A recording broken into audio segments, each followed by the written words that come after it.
अस्सलाम वालेकुम दोस्तों, उम्मीद करता हूँ आप सब खैरियत से होंगे और मैं भी आपकी दुआओं से बिल्कुल ठीक ठाक हूँ। तो आज का हमारा जो दूसरा सवाल है वो है, क़यामत के दिन सबसे पहले लोगों के दरमियान किस चीज़ का फ़ैसला होगा।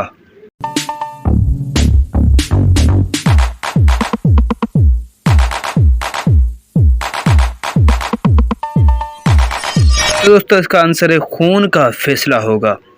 और जो है मुझे बहुत ज़्यादा कमेंट्स की ज़रूरत है। आप मेरे चैनल वीडियो पर कमेंट्स नहीं करते हो, तो आपसे मेरी रिक्वेस्ट है कि मेरी वीडियो पर ज़्यादा से ज़्यादा कमेंट करें ताकि जो मेरी वीडियो जो है बहुत सारे लोगों के पास जाए और जो वो भी इस वीडियो से फ़ायदा उठाए। क्योंकि अगर ऐसे ऐसे सवालात के उनको पता नहीं होगा तो वो भी यहाँ से लर्न करेंगे और जो है उनको पता चल जाएगा। ठीक है, तो मेरी आपसे यही रिक्वेस्ट है कि ज़्यादा से ज़्यादा वीडियो के ऊपर कमेंट किया करें। अगर चैनल पर नहीं हो तो चैनल को करें सब्सक्राइब और वीडियो अच्छी लगे वीडियो को भी लाइक कर दें।